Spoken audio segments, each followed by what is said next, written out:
every city holds its secrets, even ours. We think that we know it well because we grew up there or because we live there day to day.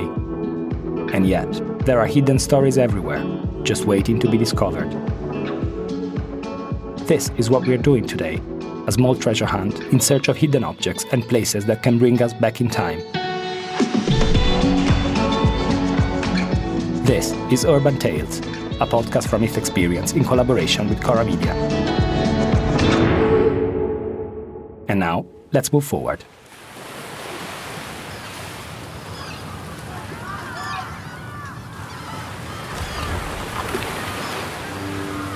A port is a port. People running back and forth from one jetty to another.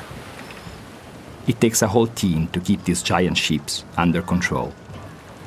Whether you're a veteran that has sailed the globe or a young sailor on their first voyage, it doesn't matter. In comparison to these majestic hulls, everyone looks so tiny, so minuscule.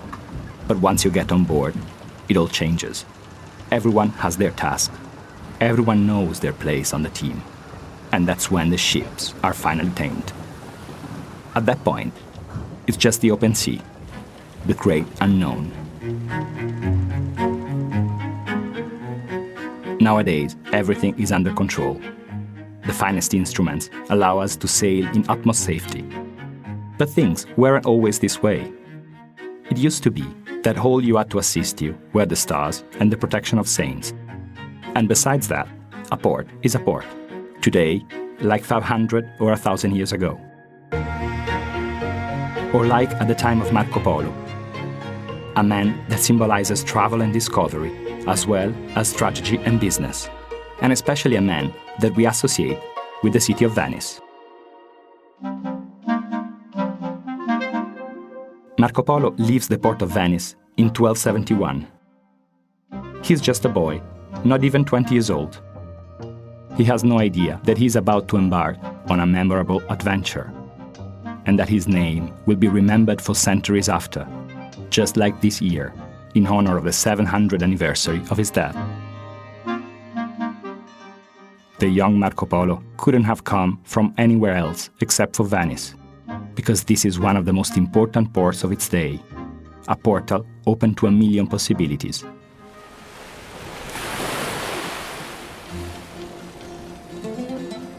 Crews setting sail and coming back with their cargoes filled with spices, textiles, perfumes, and every luxury.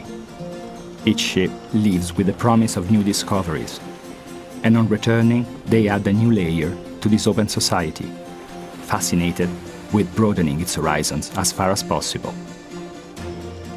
The storehouses of Venice are stocked with products that the richest Venetian families clamber to purchase, from the most precious fabrics to the strangest perfumes. The economy of Venice is based on these exchanges. For this is a city of explorers, but also of merchants, seeking out new products and creating demand for things that the wealthy never even knew existed, but now they absolutely can't live without. 7 centuries later, that great wealth is still here.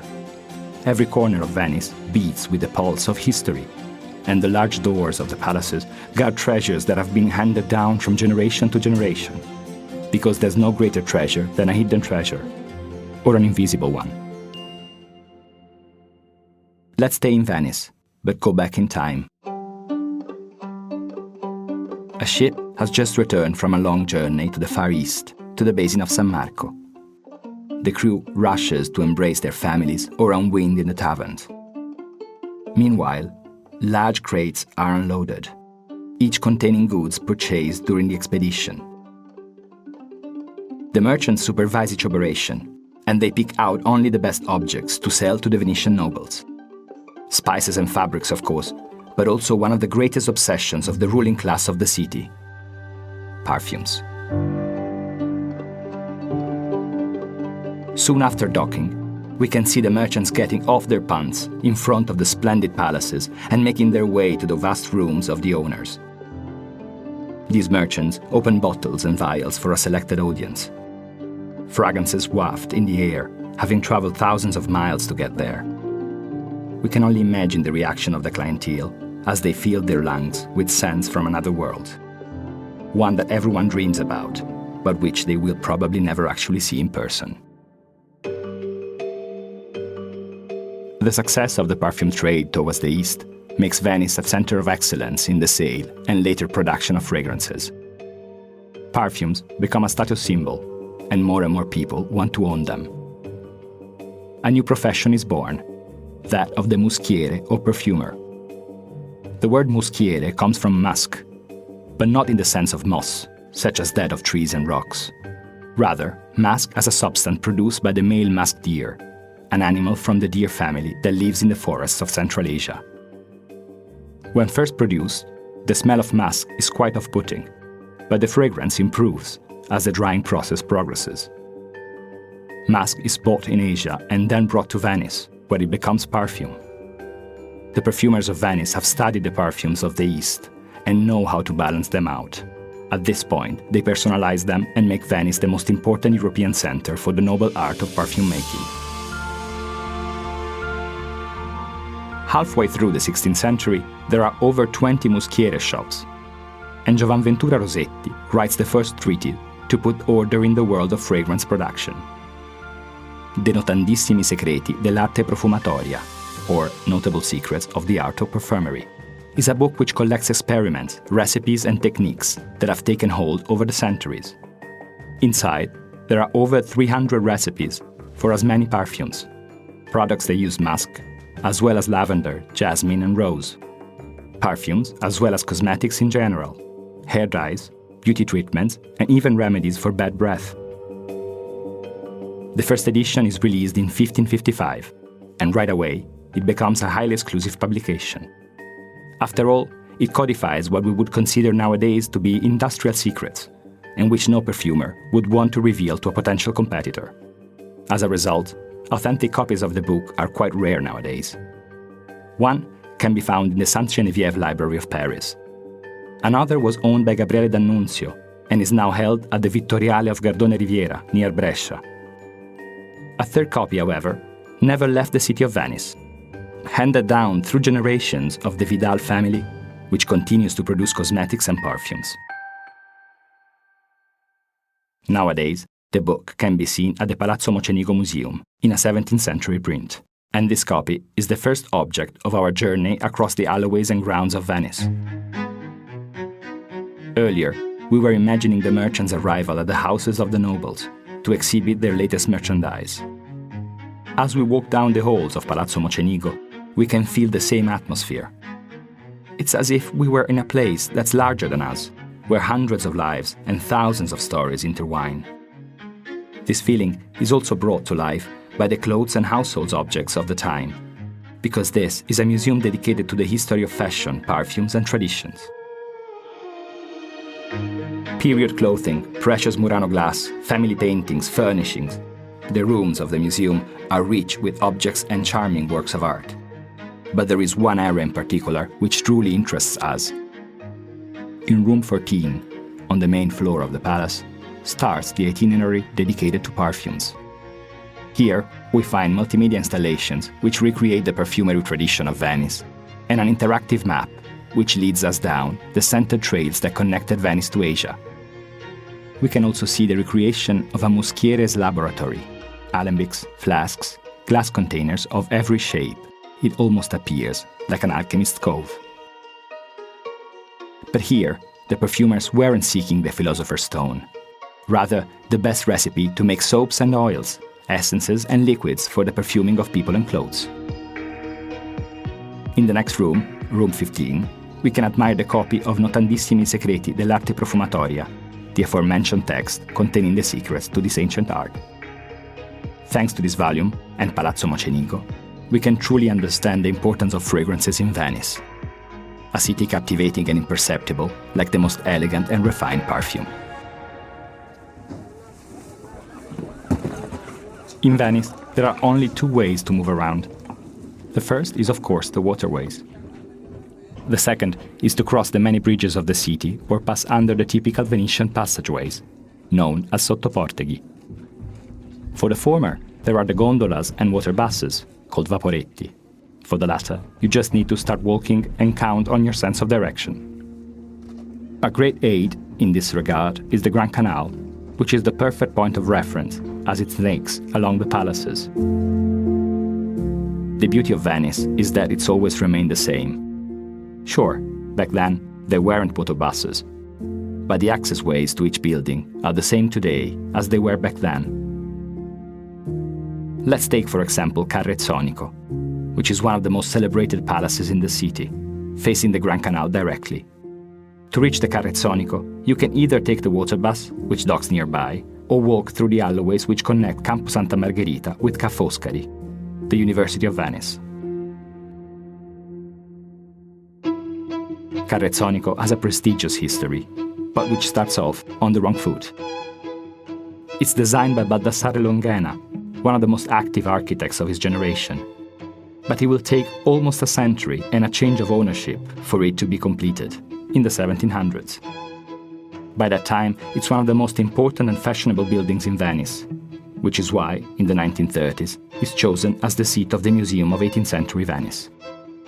The museum has 3 main floors, plus a mezzanine. On the ground floor, there's a splendid garden, while the ground staircase leads to the first floor. Here we can find paintings and sculptures, as well as furniture from the time period. On the second floor, we can find early canalettos, as well as the frescoes of Gian Domenico Tiepolo, removed from the walls of Villa Zianigo.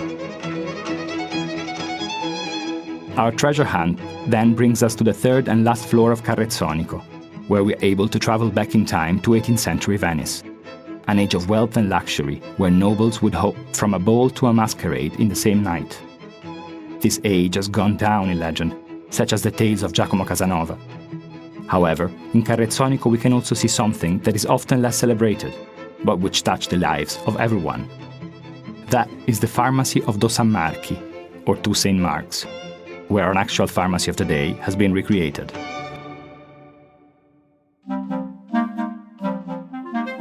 Pharmacies were the domains of Spezieri or Speziali, the corporation of apothecaries who also had strict connections to the Orient, just like the Muschieri. The Spezieri would prepare medicines using spices and natural prime materials, which often came in from the same ships that made their way from the east. Their work was severely regulated, as the chemist operation impacted directly the lives of the Venetians, and also because they were the only ones authorized to handle poisons. And this is more than a mere footnote. For these are times of plots and conspiracies amongst the nobility of the city, who would occasionally even resort to poisoning their enemies. For this reason, the Spezieri were only allowed to sell poisons to citizens with a special permit. Pharmacies were places filled to the brim with earthenware pots, housing all the spices that can be found in town. And that's exactly what we find on the third floor of Carrezzonico, neatly arranged on solid wood furniture. This and the vases themselves date back to the mid-18th century, and originally were part of the furnishing of the Dos San Marchi pharmacy, located in Campo San Stin, which is about 15 minutes walk away. The pharmacy remained there until the early 20th century, when the furnishings were donated to the municipality of Venice, which later transferred them to the museum. Whereas the first room recreates the care and neatness of a spices shop of 300 years ago, the second is perhaps even more intriguing, as it brings us back to the beating heart of the pharmaceutical industry of the time. A world of fine glass instruments, each of which obviously created by expert glassmakers of neighboring Murano, and carefully protected so as to avoid accidents. Alongside the alembics and stills, we can also see a fireplace and a small stove, because fire is essential to the preparation of medicines. Despite being the age of reason, these are also years in which superstition and science tend to be confused with one another. Asian traditions start to take hold as well, such as using herbs and roots to cure simple ailments like indigestion or headaches, while others promise impossible miracles. Such is the case of theriac, which for centuries was hailed as a panacea capable of curing every illness. It's popular in Venice as well, and was probably also sold at the Dos San Marchi. As you can imagine, there were several recipes for theriac, some of which could have up to 50 ingredients, such as oregano, lavender, and cinnamon, but also opium, valerian, passion flower, even viper meat. This is not the sort of medicine you'd be able to find in a modern pharmacy, but for centuries it was a common remedy for thousands of people. But let's return to Carrezzonico, on the third floor. After the laboratory, there's the back of the shop. This is where remedies were packaged and prepared for sale. Notice the wooden furniture and its decorative finishings, the elegant wooden paneling with its carved capitals. Our visit to the pharmacy ends here. Before returning to the entrance, however, we suggest stopping at the second floor for a little treasure hunt. Can you find a painting of the Bengalese rhinoceros? We're not joking. An actual Bengalese rhino. Her name was Clara, and she arrived in Venice in 1751, becoming the main attraction of that year's carnival. Pietro Longhi painted her portrait, which is exhibited here in Carrezzonico. Just another example of the connection between Venice and the East. Venice has a photogenic quality which is unmatched, with its narrow and wide vistas. An almost cinematic quality. Indeed, Venice and movie making are intrinsically bonded every late summer at the Venice International Film Festival at Lido. But of course, here we're not talking about movies, but rather the real spaces of the city. Because as soon as you move away from the water, Venice is an endless series of narrow alleyways between buildings, which flow into one another with every sharp turn. It's sort of like a maze, where the sound of footsteps in the distance is the only clue we have to other people nearby. Then, the cramped corridor opens up, and you find yourself facing the entrance to a building, or perhaps a wine bar or shop. If you're hanging around St. Mark's Square and you want to get away from the hordes of visitors for a while, you can try to dive into the labyrinth of alleyways for a few minutes, and you will find yourself facing a splendid palace, as if it had suddenly appeared out of thin air in Campo San Beneto. The building is called Palazzo Fortuny in honor of Mariano Fortuny, painter, scenographer and stylist, who moved here at the beginning of the 20th century with his wife, Henriette Negrin. Before being acquired by the eclectic Fortuny, this building had been the property of the Pesaro family for over 3 centuries, which was one of the most important families of Venetian high society. At the end of the 19th century, Mariano Fortuny would purchase the large attic to transform it into his studio. At that time, the palace was in disrepair and split into over 20 apartments, a shadow of its former glory. Fortuny himself would refurbish it and turn it into his headquarters. Fortuny was born in Spain and grew up in Paris, and came from a family of artists. His father was one of the main Spanish painters of his time, and his grandfather was a director of the Prado Museum. Fortuny would lose his father at the age of 3, and he would grow up in a truly exciting cultural and artistic environment. He'd start painting in Paris, but in Venice he'd experiment with other methods of expression as well. As well as painting, he'd work on scenography, photography, and even design lighting for the stage. However, the name of Mariano Fortuny is remembered today for one specific creation in the field of fashion, which we still find in collections and boutiques from around the world. This is one of the most prestigious pieces of the museum's collection, and it can be found right here in the Palace of Campo San Beneto, dedicated to his work. Mariano is inspired in this creation while living in the lagoon with his wife Henriette. Fortuny looks back into the classical era, and the spark of genius comes from the famous statue of the Charioteer of Delphi, a bronze statue from the 5th century BC.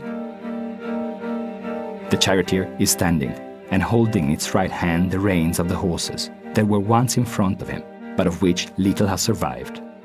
He's wearing a long tunic called a chiton, with a belt at the waist.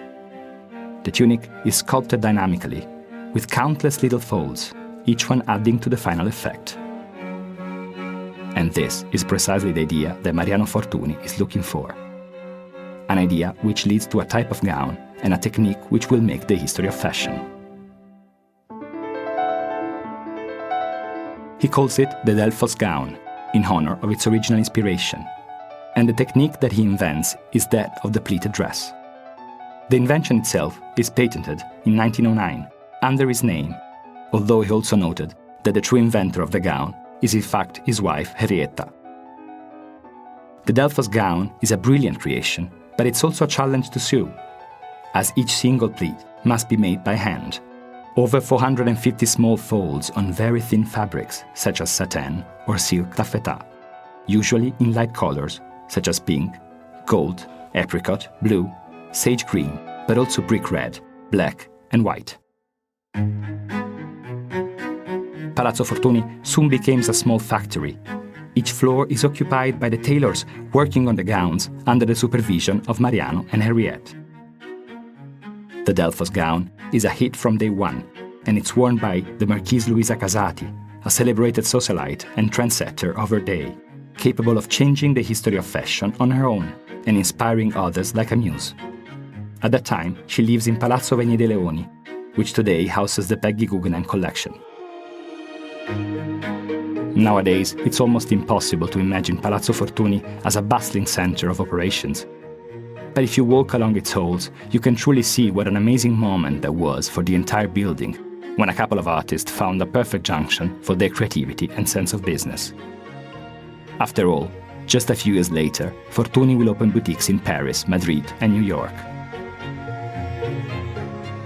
The Delphos is one of the main attractions of the museum, and that is to be expected. It just takes one look to feel its softness and grace. And its origins from so long ago add a touch of exotic mystery and allure. Placed near this garment, there are others inspired by the Orient, such as the Coptic tunic, the Arab abaya, and the kimono or the sari. Mariano Fortuny moved from Spain and Paris to find his signature style in Venice. Once again, the Serenissima connected East and West, in fabrics as in spices or perfumes. Venice remains an open portal to the Orient, and this is never more evident than in Fortuny's creations. As Marcel Proust himself will write, "These Fortuny dresses, faithfully antique but powerfully original, appeared like a set, the Venice filled with Orient, where they would have been worn."